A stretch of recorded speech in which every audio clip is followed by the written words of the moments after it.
I'm giving out one bet for every single fight this weekend at UFC 316 in New Jersey. I'm going to dive straight into these fights in a minute, but first, last weekend's card was an absolute shit show at the Apex. The bets weren't good, the production wasn't there, fights were falling off, the main event gets canceled 5 minutes before they make the walk. I feel bad about it, so every week that we have a down week, I'm going to do a giveaway to give back to you guys. One person who comments. You can comment anything you want about this card, a thumbs up, it doesn't matter. I'm going to give away hundreds of dollars worth of Ghost products. I got proteins, I've got creatines, I've got BCAAs. I believe I got tons of pre-workout, energy drinks, hydration, hats, shaker bottles. You're going to get a mix of all of it. So one person who comments, I'm going to pick a winner after the card, and I'll announce it next video. But that's what I want to say. Sorry to you guys for such a shit card last week. I like this one a lot more. Last order of business. If you guys want to support me, I don't ever want to accept money. I don't accept donations. No, you can't have my Venmo or PayPal to send me money when you hit a play. I would rather you use one of my codes on a thing like Better Picks, where you can get a 100% deposit match bonus and try to win up to 100 times your money. You could deposit $10, hit an 8-leg parlay, and walk away with 1,000. You could put 100 on that and walk away with 10,000. So to say thanks to me or whatever you want to do, show your support, appreciation, I'll never accept your money, but you can go try to put big money in your pocket. Code Nolan on Better Picks. And let's dive into these fights, guys. First one on the card, Markel Mederos taking on Mark Choinski. Mederos, one of those guys that was supposed to be on last card that fell off, and apparently he was sick. That's why. I don't know if I buy that completely. I don't know if Dana was like, hey, we're going to save you for next week's card to fill a slot, or what it is, because it's kind of sketchy, you know, oh, I'm too sick to fight this card, but I'm going to cut weight again next week and then make UFC 316. You know, if that's really the case, it's a little concerning considering, you know, it was only a week ago. And then Mark Choinski, you know, he's a decent wrestler. He's a D3 All-American apparently. You know, if he can get the wrestling going, he can maybe make it interesting. It's just his debut in front of the New Jersey crowd. Like, this isn't in Vegas where people show up for the last 5 to 6 fights. These are expensive tickets to this show in a place like New Jersey that gets one card, maybe 2 cards a year. People who are spending this money in Jersey are going to this fight for the prelims. There's going to be a lot of people there. You know, the bright lights, the nerves could all get the Choinski a little bit. Markel Mederos has been there before. He's got a little UFC experience, and he's got to be the much better and much cleaner striker. Choinski, again, got to get the wrestling going. If he doesn't, I think he's going to lose. For all those reasons, I'm going to take Markel Mederos for the first play. Maybe use it as a parlay piece. Don't really like the fight. Not too interested, and there's a lot of hesitation just because, you know, if he was really ill last week, you know, he's got to cut weight again. Maybe he's not fully recovered. Maybe the cardio's not there. You just never know. And then he's fighting a debuter. Don't really want to pay plus 185 on him. I'd rather get a plus 250, plus 300 number if I'm playing a debuter. So Markel Mederos is going to be it. Not a big fan of this one, but, you know, you got to do what you got to do sometimes. All right, next fight. Yanal Ashmouz taking on Salkilld.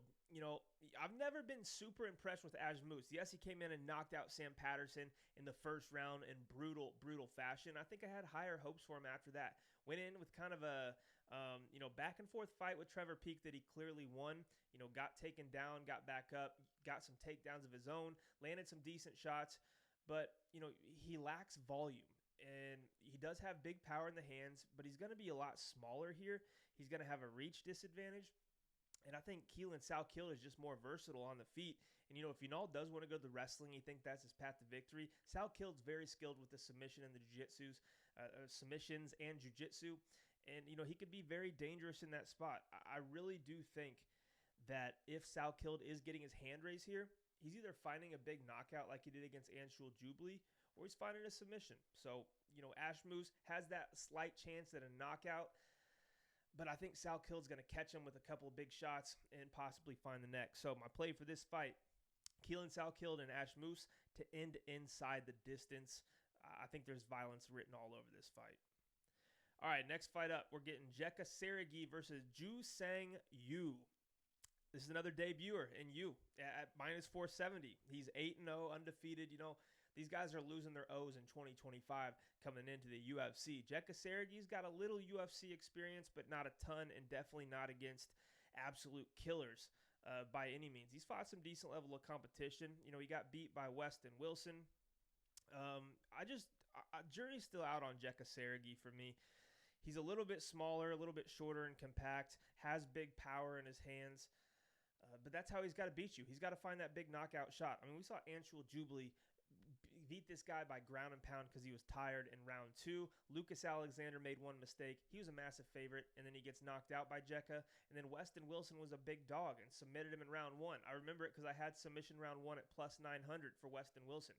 So Jekka's this guy that just he struggles when he fights guys who can take him down for one and who can eat punches. I think Yu has kind of shown the ability that he's going to be able to do both of those things. I think he can eat big shots, but I also think he knows that Jekka's only path is to stand up and get a big knockout here.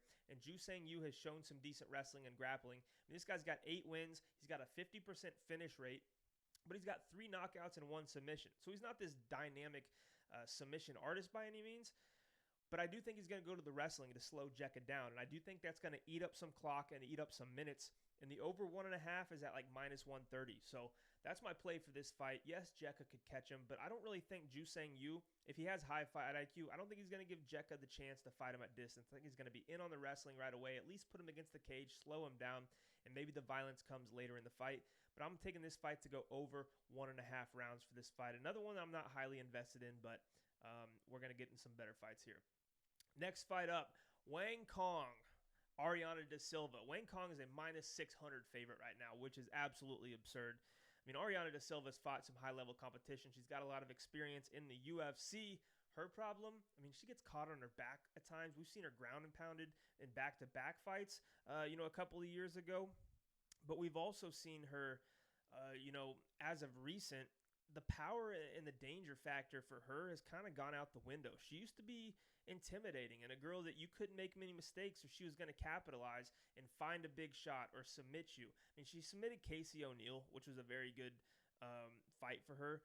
But, she gets knocked out by Priscilla Cachoeira in round 1. She gets Darce choked by Jasmine Jasdavicius round 3. She gets ground and pound TKO'd by Montana De La Rosa. And then before that, Antonina Shevchenko. I just think that Kong Wang is going to be way too fast on the feet for one. And if this fight is at range, then I think Kong Wang is going to pick her apart, maybe find the kill shot. But if it gets in close, De Silva gives herself a little bit better of a chance.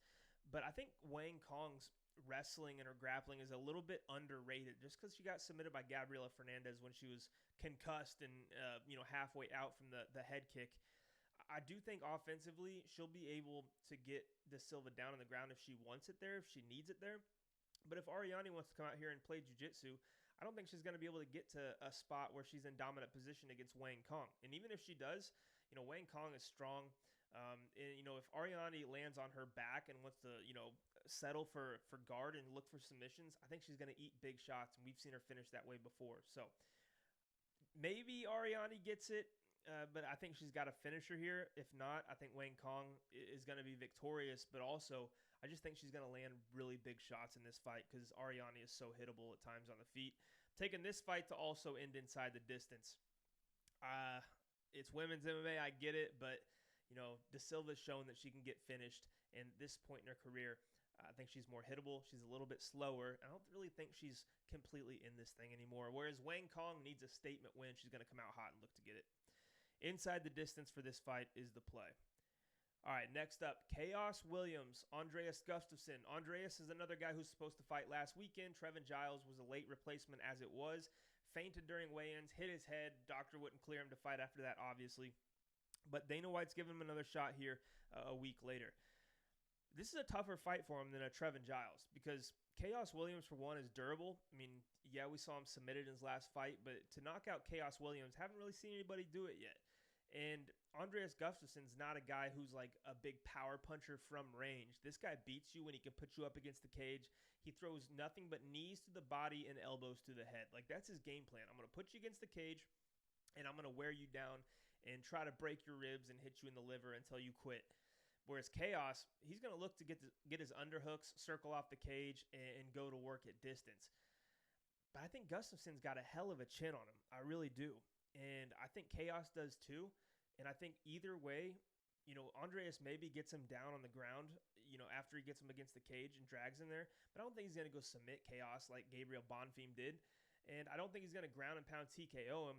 I just think this is going to be some figuring each other out in the first round. Andreas trying to close the distance, Khaos pushing him away or getting caught up against the cage, Khaos circling off. And they're going to feel each other out for a little bit. But that second and third rounds when the action is going to pick up. But I do think this thing goes over 1.5 rounds. I think both guys are tough, like I mentioned. I think both guys, have separate game plans to where it's going to take some time to see which one's going to implement it. I mean, if Khaos implements his, he's going to circle around the outside and land big power shots, whereas I think Gustafsson can take them. But if Gustafsson gets his going, he's going to stall minutes on the cage trying to land these knees, and it's going to be Khaos defending, and they're going to be in 50-50 positions, and the clock's going to go up and up and up, and hopefully we hit this over 1.5 rounds, which is my play for this fight. Khaos and Gus, over 1.5. I like this one to hit here. I really do. I think it, if somebody's getting knocked out in the first round, I think Gustafsson gets his lights put out, but I just think they're both so tough. All right. Shout out to the sponsor of this show, BetUS. If you guys want a sports book you can use in 49 of the 50 states, BetUS is going to be an option for you. Your first deposit matched to 150% and your next two at 125% when you use the code that's going to be linked in the description of this video. Again, it's a sports book you can use in 49 of the 50 states. If you do accept the bonus, just know there's a rollover policy. You have to bet a certain amount of money before you can withdraw. If you don't take the bonus, you are good to go. So that's an option for you if you live in a state like California, Texas, or any of the other ones that you don't have the big mainstream books like DraftKings and FanDuel. BetUS, link is going to be in the description along with the promo code. And next fight, Sergey Spivac, Waldo Cortez Acosta. Talk about two different game plans. We're getting another one here. Because, Spivac can stand and trade with guys, and he has power, and we've seen him win fights that way. But against a Golden Glove boxer like Waldo Cortez Acosta, who's going to be faster and athletic, I think Spivac's just going to look for the takedowns and look for the wrestling. I think that's his path to victory. The only problem is, Spivac looks really good when he can implement those and get it to the mat the first few tries. But when he doesn't, man, he just kind of gets defeated. He looks defeated in there. Saw it against Cyril Gahn. Couldn't get the takedowns. What happened? He got absolutely picked apart from range. There's other times, like Jailton Almeida hit him with a big shot. He just kind of curls up and eats it until the ref steps in. I don't think Waldo has a ton of power for heavyweight. He's got some power, don't get me wrong. But, his boxing is clean where he's going to beat you with his jab. And, Sergey can't get the takedowns, and he's getting jabbed up, and he's getting his nose broke, and he's just miserable in there. It's only going to take a couple of big shots before he starts to really fade and really, start to think about throwing in the towel and just getting the hell out of there. Does he get Waldo down? Maybe, but Waldo, again, he's a big guy, and he's really big. And he's pretty athletic for his size. I think he could work back to his feet. And if he doesn't, maybe this fight's going to be a lot closer than I think it will be. But I expect Waldo to be able to stuff the takedowns and not even have to worry about that and just land these big shots in the process. I think he's going to land uppercuts when Sergey enters. I think he's going to do some damage. So, as an underdog here, I'm going Waldo Cortez Acosta at plus 115. I do think he's the value side. I do think he's the right side. I liked Spivac earlier on a couple of days ago, but after thinking about it, after watching more tape, Waldo Cortez Acosta has some hands. And I do think the speed's going to be a problem for Sergey, and he's not going to be able to figure out a way to close the distance and get the takedowns. So give me the underdog, Waldo Cortez Acosta. One of the closest lined fights on this entire card. Everything else is massive chalk and big underdogs. So give me Waldo, baby. Let's go. And next fight, let's talk about big chalk. Azamat Murzakanov, minus 575 against Brinson Ribeiro. Brinson's kind of coming along, man. He just knocked out, what's his name?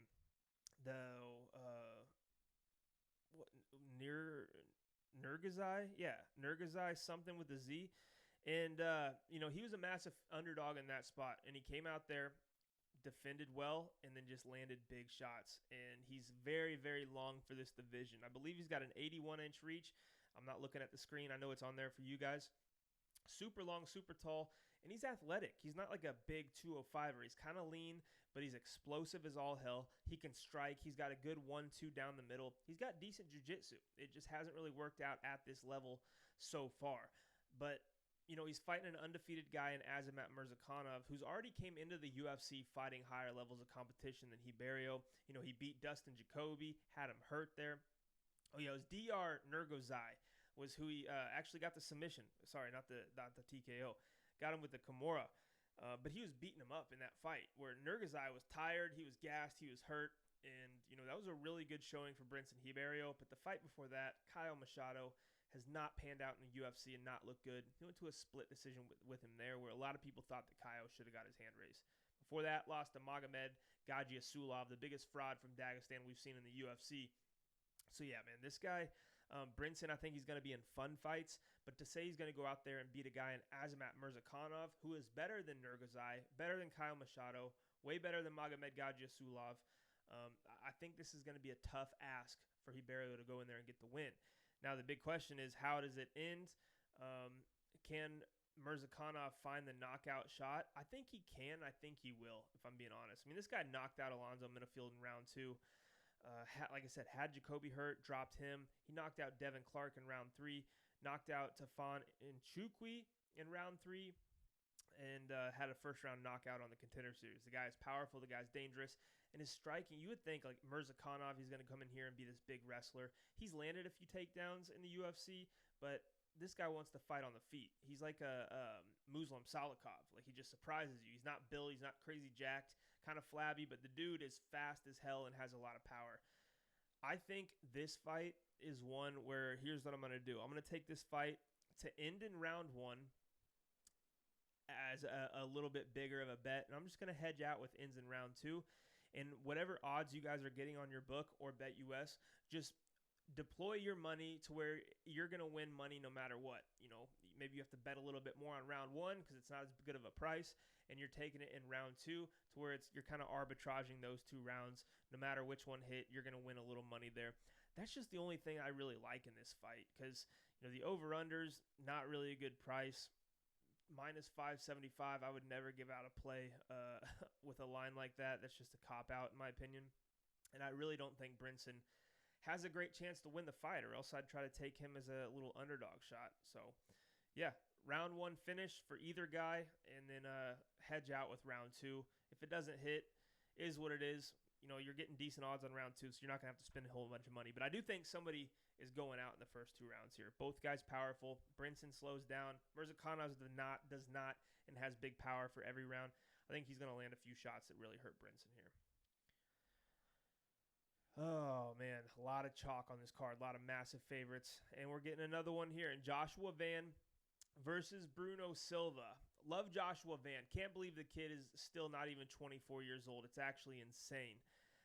But, he's going to have a tougher fight here with Bruno Silva. I mean, you would expect so at least. Bruno is a guy who just went out there and got demolished by Manel Kape. He was a big underdog in that spot too.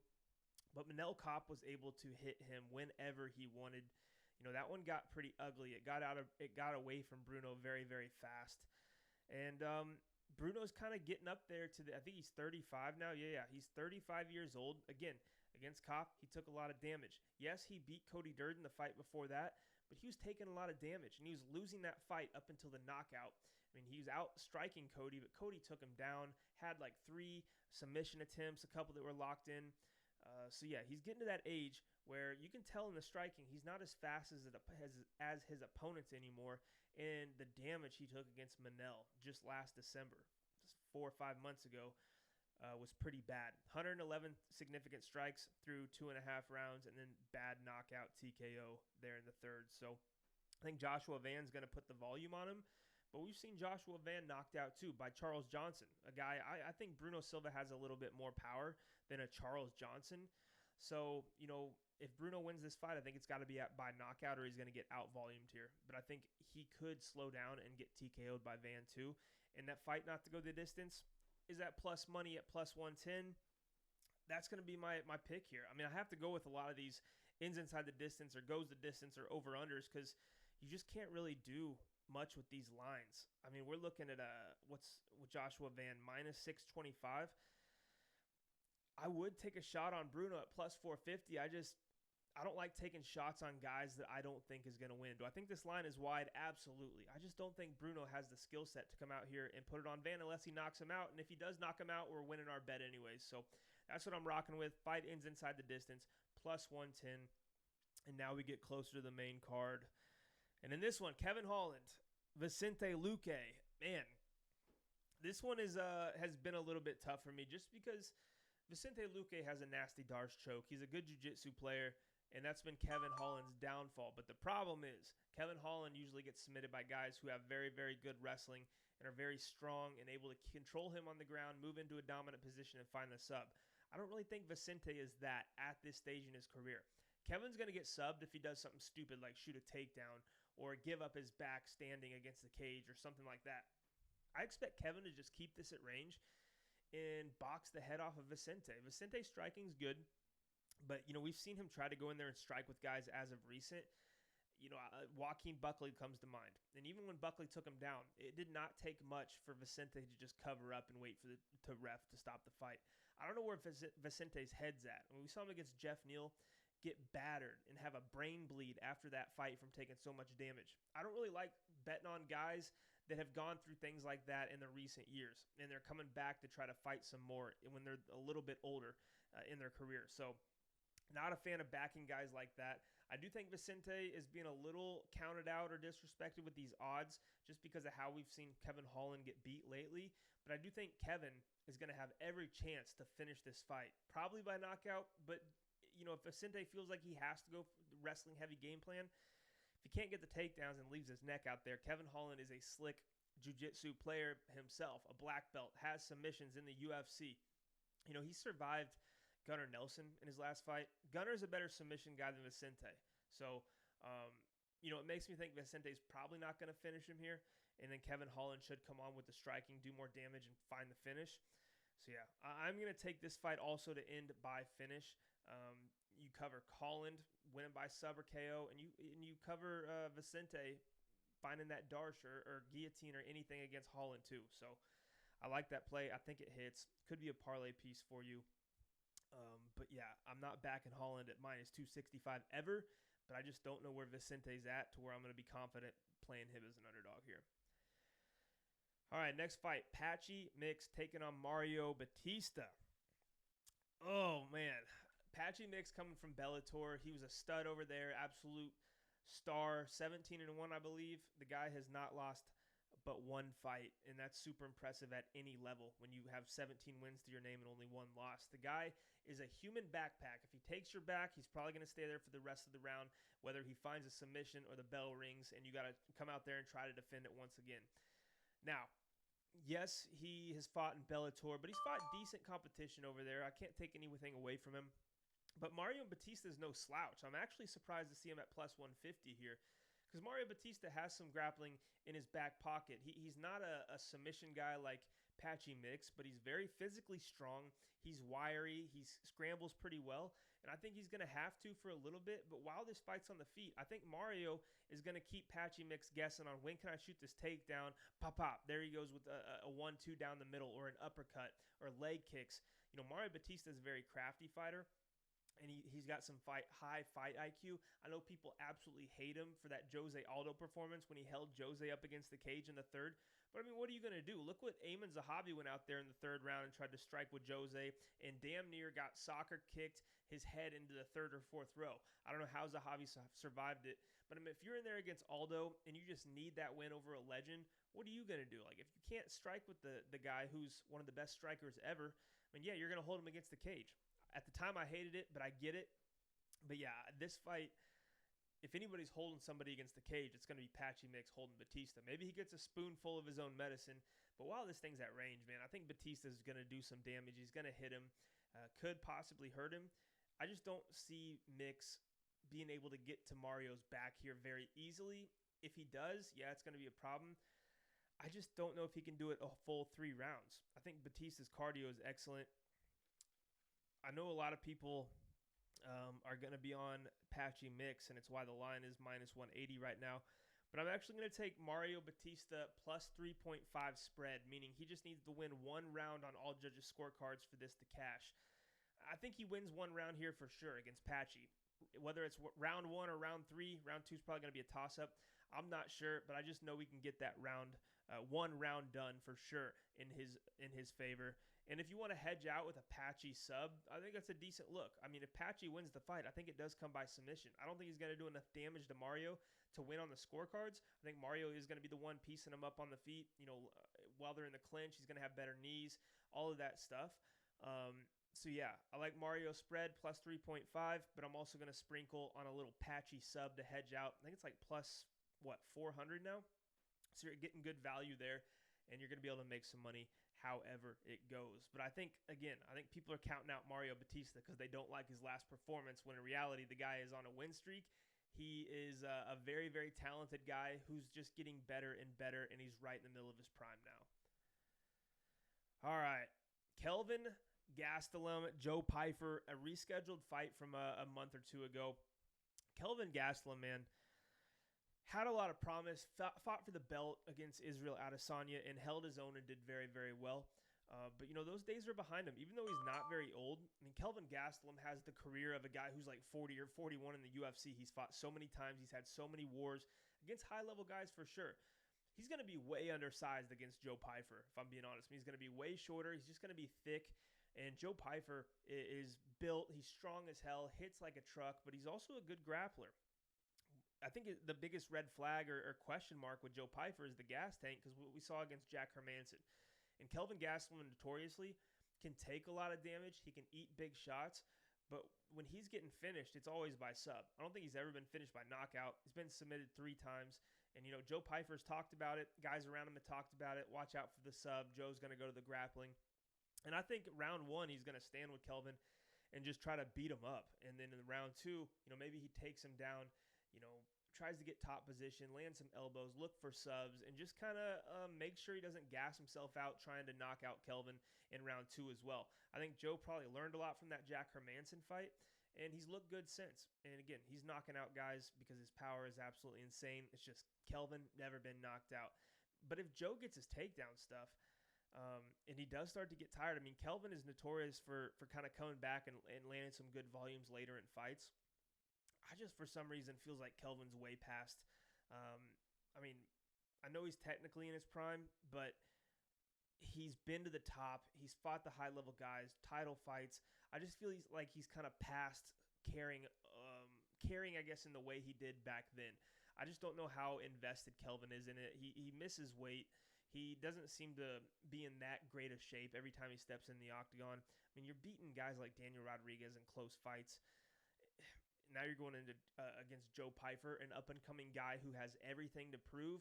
I just think it's a super, super tough spot for him, and it's a tough fight to win here. So, yeah, I think I'm going to take Pyfer by KO or decision, and I'm going to hedge out with a Pyfer sub just in case, because it's plus 350. So no matter what, you're making money there. But I do think the big bet, on Pyfer KO or decision is probably going to pay out, and then you can, like I said, hedge to make sure you don't lose any money there on that fight. If anybody cracks the chin of Kelvin, I think it could be a Joe Pyfer after Kelvin has been off for a little bit, took some damage in the past, in the last few years, and now you're going up against a guy who hits harder than a lot of people in this division. So I don't think we ever needed to see this fight. I don't know why they rescheduled it. I really don't. I think there's better fights out there for both guys. All right, next fight, Kayla Harrison versus Juliana Peña in the co-main event for the title. And Kayla, the challenger, the girl who's fighting for the belt, is minus 675. Juliana Peña plus 490. We've seen this story before, man, with Juliana. People count her out. They counted her out in her last fight. She was like plus, 160, plus 150? She beats Raquel Pennington in a controversial decision. She was plus, 1,000, plus 800 to 1,000 against Amanda Nunes, and then submits her in round 2 after Nunes kind of gassed and got hit with a few big shots, and Nunes, wasn't training 100% for the fight. She cashes a big dog there too. But, Amanda Nunes got her lick back, and other people have been able to beat Juliana Peña in the past. They've submitted her in the past. And Kayla Harrison presents a wrestling and judo attack that is very, very hard to stop, and it's going to give Kayla dominant position in a lot of her fights, and probably at times in this fight too. The only problem is Kayla Harrison cuts an absurd amount of weight to get down to this weight class. And if she starts to gas out, Peña was built for dogfights, and she has no quit in her whatsoever. She's going to come forward every single second of this 25-minute fight, and she's going to do everything she can to win. That's what makes her intriguing as a big underdog here. But at the end of the day, the strength advantage for Kayla Harrison could be a lot. Kayla didn't look phenomenal against Ketlen Vieira, but Ketlen is a massive fighter for the division, has problem making the weight like we saw last week, and is a very good grappler in her own right. And Kayla was still, winning the striking battle, putting her against the cage, and, doing what she had to do to make sure she got the win so she could get into this title fight and be in this opportunity. Juliana will have chances to submit her maybe, but if not, I don't think you're knocking out Kayla Harrison. I really don't think she submits her either. But I also don't really think Kayla can knock out Juliana. Juliana's shown to eat, 3 knockdowns from Amanda Nunes, and you're going to tell me Kayla Harrison's going to knock her out? I really don't think so. Amanda also took her down, 6 times in that fight and couldn't find the submission, or maybe she didn't look for it, whatever.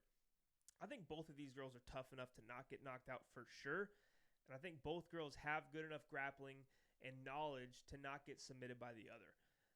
I mean, if I thought anybody was going to win by submission, I'd say it's Juliana, but I just don't see it happening. And I really don't think Kayla is going to be looking for subs. I think she's going to look for damage.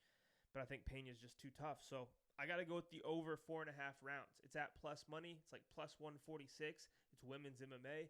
I see this one going long. I see it turning into a dogfight with Kayla maybe slowing down at the end and Juliana coming on and making it close. But I don't really see any girl putting the other out here. So maybe it happens. Maybe Kayla just TKOs her. It's just hard to picture right now for me, especially after that Ketlen fight. So, yeah, over 4.5 rounds for the co-main event. That's what we got. All right. Main event time. Merab, the Machine, Dvalishvili, Sean O'Malley. This is going to be a way different fight than the first one. I mean, will it play out similar? It will in some rounds, I think, with Merab shooting the takedowns, having success, Shug trying to get back to his feet. But when you think about which guys had more time to make adjustments and get better to face the other one, it's obviously Sean. He hasn't fought since his fight with Merab. He's took all this time off. He got rid of scrolling social media, Jay and the Peen, as he says. He basically is focusing on fighting in his family, and that is it. And he says he's in such a good place. In the last fight, too, he had hip surgery not long before he fought Merab and said he had, his hip was absolutely busted up and he couldn't really, fight the way he wanted to or defend takedowns the way he wanted to and plant on that hip. So that's a big difference here. And, if Sean was smart and he knew he was getting this Merab rematch, which he probably knew in the back of his mind, all I got to do is sit out until Dana says, hey, you got it.